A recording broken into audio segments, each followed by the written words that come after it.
Okay, week 2 of chemoradiation is in the books, and I have to tell you, I feel better at this point than I felt probably in the last 2 months. Let's continue with a journey, and I call this part of the journey the Day of Reckoning. Facing the music, paying the piper, the hens coming home to roost, whatever you want to call it, it means the same thing.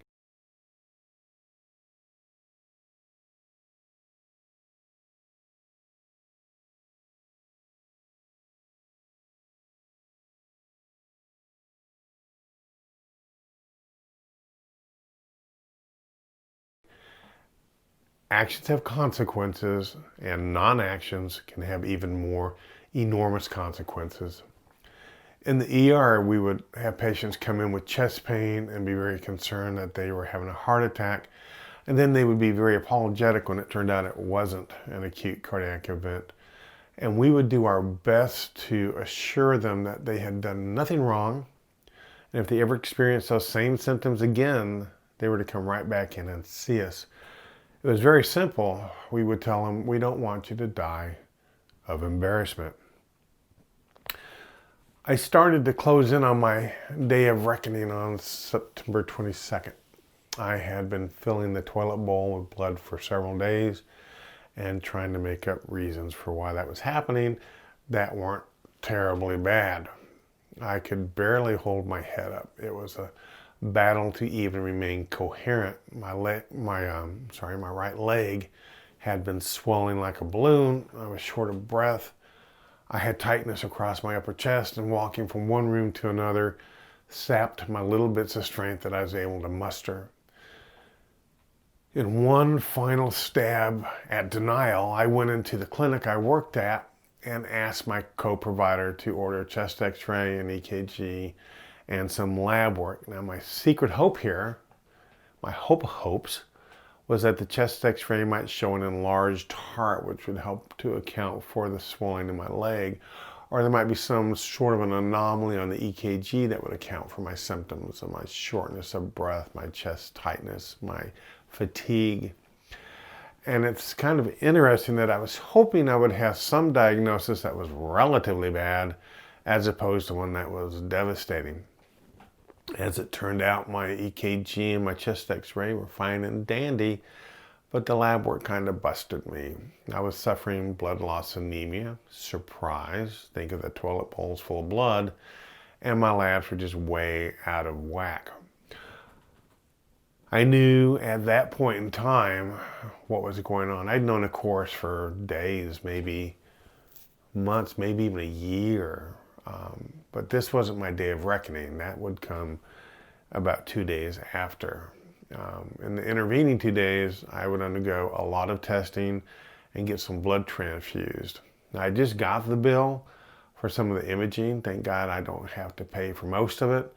But this included a bilateral vascular ultrasound to check for blood clots in my legs, a 2-view chest x-ray, a CAT scan of the abdomen and pelvis with contrast, a CT angio of the chest with and without contrast to check for pulmonary blood clots, an MRI of the abdomen with and without contrast, and an MRI of the pelvis with and without contrast. So the hospital was full. There's a 30-bed waiting list, so I didn't make it. I was a direct admit, but I didn't make it to my bed until 4, 5 in the afternoon on the 22nd. And their first order of business was to transfuse enough blood to get me on an even keel.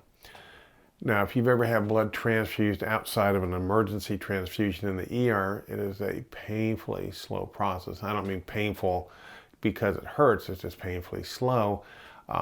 They check on you frequently, they do your vital signs very frequently.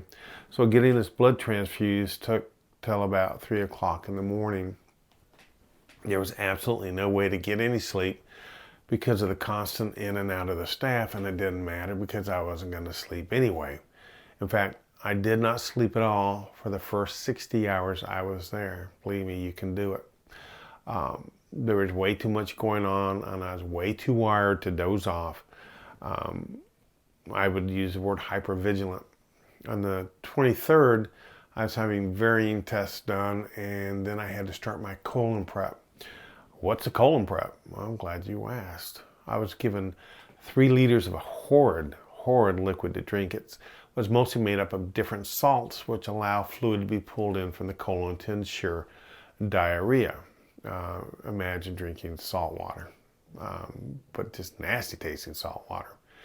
The first part of the prep was slated to start at 7 p.m. and I was supposed to drink half of the prep by 11. Then starting at 3 a.m., I used to drink the other half by 7 a.m. You can start to get an idea why I couldn't sleep. It wasn't until about 5 in the morning that I finally had some results. I was getting worried that I wasn't going to have results. My constipation had been so bad, it was like a brick wall, and it was resisting that prep with everything it had until about 5 a.m. They came to get me somewhere around 8-ish to wheel me over to the building where the GI labs were. Now, please understand that the exact timing I'm detailing in the account is open to change. I was so out of it that it's very hard to remember precisely times or even events. Let me throw this in before I forget. If you wanted to come visit with me, that wasn't happening. It was not because I didn't want to see people. I kind of did. But the COVID rules dictated that I could only have one unique visitor a day, period. And they were enforcing this. And needless to say, that was my wife. I remember my pastor calling to let me know he really was trying to come in and see me, but they kept turning him away at the door, which is highly unusual. I couldn't even see my children, and they really wanted to see their dad. It was kind of heart-wrenching. Anyway, they wheeled me over and started a new IV because the old one had blown, and they did the check-in. A strangely attractive anesthesiologist introduced herself and asked a few questions. Why was she strangely attractive? I have no idea, except I was on the edge of hallucinations, and she seemed really pretty. In some sleep-deprived, misogynistic state, I didn't expect that. And as I waited, people I've known and worked with for years and that now worked in the GI lab came by to say hi to me. And I really, really appreciated it, but it also ramped up my apprehension that some of them were going to be in my procedure and therefore would see my naked butt and other assorted and sundry items that I really didn't want on public display. As it turned out, none of them were in the procedure, so that was a moot point. Or as we say in East Texas, it was a mute point. As they wheeled me into the colonoscopy suite, I did notice 2 student nurses. And this presented me with kind of a pickle. I really didn't want them there, but I also know how I felt when I was excluded from things that would have helped me when I was in their student SAS shoes. Sure enough, the nurse that was getting me set up asked if they could stay, and I gave my consent, partly because of what I just said, but I also knew that they were going to be in a procedure that they wouldn't soon forget. Student nurses at the end of their day have post-clinical conferences where they all sit down and discuss their day and they share valuable insights and cool things that they saw. I had no doubt that these 2 girls were going to be sharing a lot about that family nurse practitioner that they saw the colonoscopy performed on. The CRNA got me set up from her end now. A CRNA is a certified registered nurse anesthetist. And once I was on all the required monitors, she hooked up the propofol. Propofol is what she was going to sleep me with. And if that name sounds familiar, it's because that's what Michael Jackson was using when he died. I mentioned that fact to her, and I think it chuffed her just a bit. I'm sure she's heard that 1,000 times in her career. She said, somewhat peevishly, that the main difference between what happened to Jackson and what was going to happen to me was that I was going to be slept by someone qualified to give it. Point taken. Then it was time. The curtain rose and my GI specialist came into the room and my CRNA said, here we go. She turned on the propofol drip and I watched it snake its way into my arm and I thought to myself, just for fun, I would try to resist it. My head started to get heavy and I remember trying to lift it off the table and then I woke up in recovery. That's the easiest way to put it. I was there, and now I was here. There's no in between. My wife was sitting at the bedside with the nurse, and at some point while I was still unconscious, she had taken at least one picture of me and sent it out. Now, I suppose I earned that somewhere down our 27 years of marriage. Someone must have immediately alerted my doctor that I was awake, because he was in my cubicle within a minute or two. He was my piper, and he was leading the hens home to roost. He was holding a copy of the images for my colonoscopy in his hand like they were my dues to be paid. He was my day of reckoning, and he did not prolong it. He simply said, "You have rectal cancer." Just that.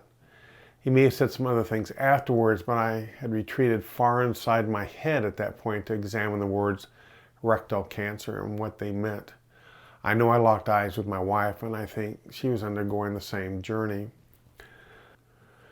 Really, the next thing I remember registering was her saying, "Fine, we know what it is. Now we need to know how to deal with it." I can't remember if she said this while I was still over in the GI lab, or if it was once we got back to my room. It turns out my wife is a warrior for our marriage and for her husband. 27 years of marriage will either drive you apart or it'll drive you together, and it definitely has driven us together. I was as much at peace with this diagnosis as I think is possible, but it wasn't news that I could verbalize to my sisters or to my children or to my church family. So Shannon was tasked with making all of these calls, and then she set up group text to help keep everybody updated as things progressed.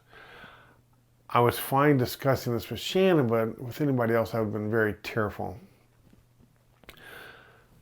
I was immediately put on prayer chains from within and without my church, and let me tell you one thing for certain. I am enormously grateful for every prayer I received, every note of encouragement, every bit of love that was sent my way and continues to be sent my way. I can never thank everyone enough for it. I know God is helping me prepare my testimony, and that is going to be a testimony of healing, of triumph, of courage, of faith, and of the power of prayer. Now, up to this point, the only sleep I'd gotten was the propofol, and I didn't get any sleep for the rest of the day. Later that night, I requested the staff simply stay out of my room from 11 at night to 6 in the morning. Just forget the vital signs, forget any medications they wanted to give me. I was exhausted, and I needed a little sleep to help me mount my defenses.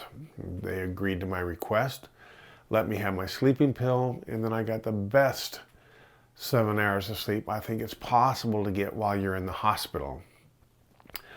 I was released the next day to go home and to start the next phase of my journey, and I would call this phase the patience phase, but I'll get into that in the next video. If you watch this whole video, then God bless you. Please consider subscribing to this channel if you're not.